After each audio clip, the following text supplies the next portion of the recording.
I'm going to get to something for you to participate in. So their analysis of our current primary audience comes from obviously some surveys we've been doing, but also looking at the kinds of things that are on our website and what they suggest about our current. So this will be no surprise to you that we have this primary audience of highly educated, liberal, affluent, inner-directed, cerebral, nonconformist, older, mostly white, although we do have a growing Latino population. People with mixed religious backgrounds, very committed to GLBTQ rights, as well as relationships, activists, etc. So this sounds like us, right? That's a very, very small portion of the population. Very, very small portion of the population. Now, do you think the millennials that Carrie was describing earlier today are going to recognize themselves in this population?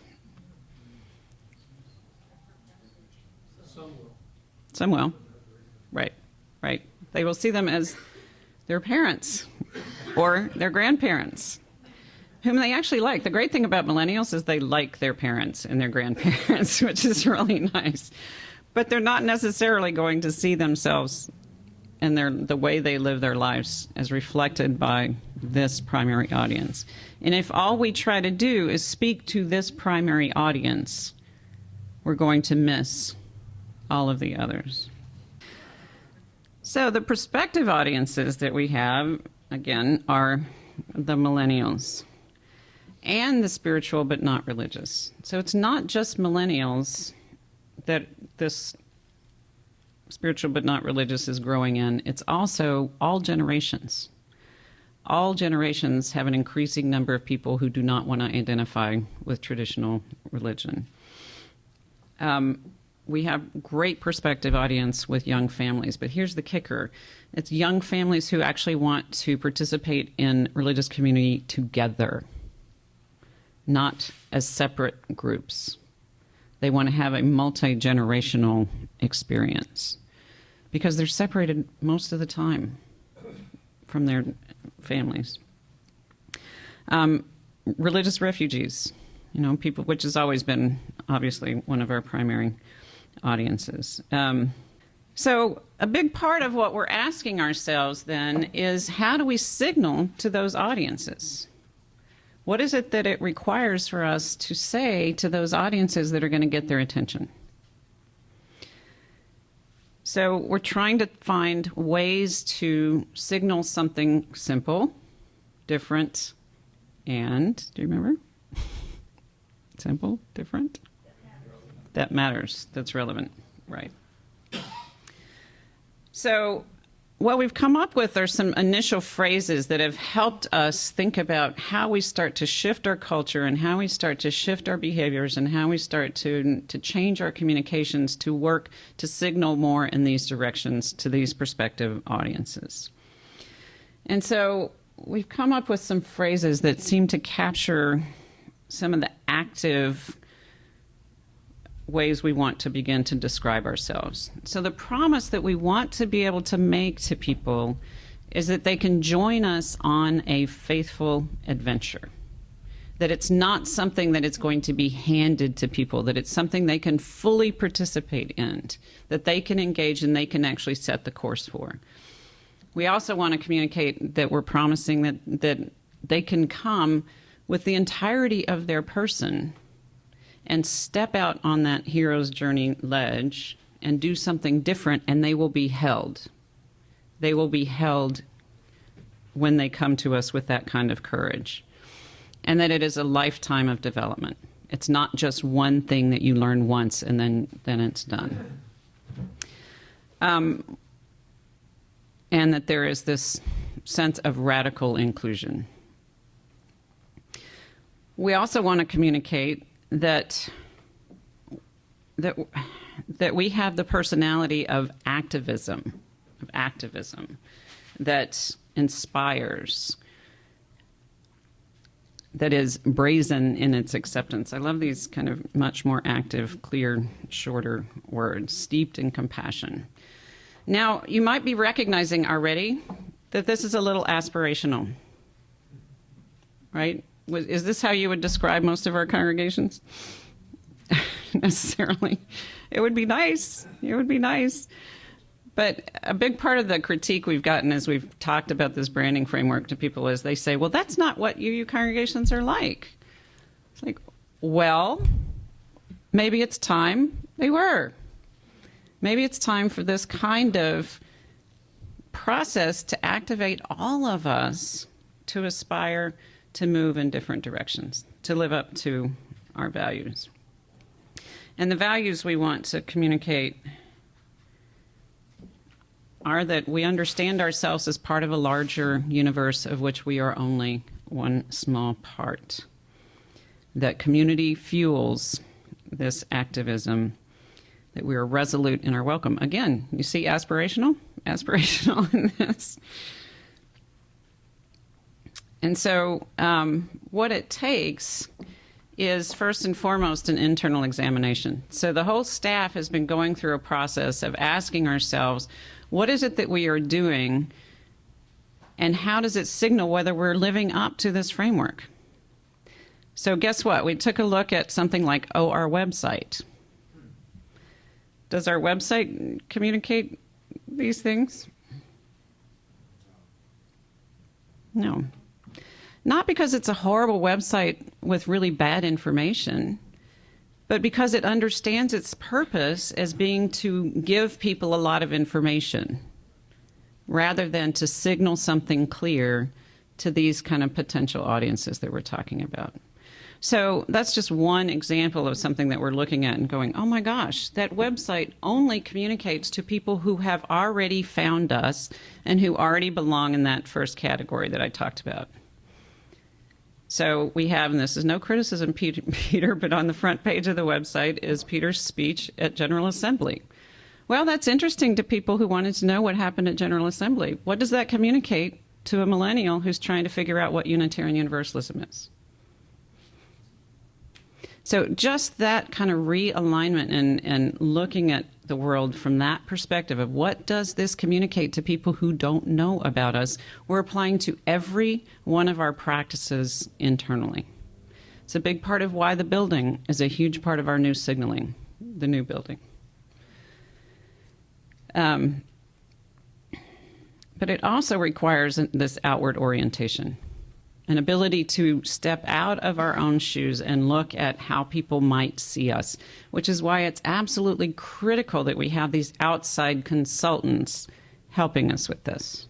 We would not be able to do this work ourselves because we would not be able to see ourselves in that sense. And it requires us doing some experiments, taking on some new projects and figuring out how we can move ahead in some different ways, and then developing some new social norms that really make our promise true. When you look at the congregations that have grown the most, they have been those that were fellowships, which is really surprising. Once we did that analysis, it was the leading indicator of a congregation not being able to grow is its age. The congregations that are the oldest are the least likely to grow. So our greatest potential does not mean that old congregations like the one Jim is serving that I belong to cannot resurrect itself and find new ways of being, but it takes a huge amount of intentionality rather than just assuming, well, we can just keep doing the same thing over and over again and that's always going to work. But it's actually newer congregations and the ones that allow for people to participate more fully that are growing, not just in Unitarian Universalism, but across the board religiously. So I find it actually hopeful, and I recognize that some of our fellowships did not always bring some of the best practices to the fore that were often seen as exclusive and too heady and that sort of thing. But for us to be able to reframe a new way of doing religious experience, of spiritual experience, of of conversation about what's most meaningful and be able to do that anywhere, to be able to give people the infrastructure to do that anywhere, I think is going to save us. I think it's going to save us. It's very institutionally hard to figure out. No. Well, what we're hoping is that this granting framework is going to be so inspirational to congregations that they will start to do their own practice of asking whether they can be in alignment with that, rather than saying, the UUA is telling you you have to do this, which God knows never works, never in a million years works. But if we do our job right with this, we're going to find something that is going to be really motivational for people to do their own process. And then a piece of what we're going to be teaching congregations is how to do their own examination like we have been trying to do at the UUA. So it's not just here, congregation, take this and put it in your local newspaper. It's here, congregation, what does this say about how you need to adapt and change in order to reach these folks? But without that, it's really hard to go to the congregation now and say that this is going to hopefully give us that, again, the signal that's going to get congregations' attention and ways in which they can then start living into that. One of the things that you mentioned, but I want to emphasize, is that all of this stuff in the framework was created by a whole bunch of UUs that are very, very diverse. So what we're trying to do is hold up a mirror to people and say, this isn't coming like from a few folks at headquarters and their pals. This is what a broad segment from across the country, different age groups, have said is most central and essential about who we are. And it's really kind of holding our best aspirations up for our people. And that's, I think, part of a key thing in making culture change, is that it's not imposed. It's lifting up to people, reminding them of who they want to be. The firm that we hired to do this next stage of the creative process is called Proverb. And they understand, and their URL is thetruthmadesimple.com.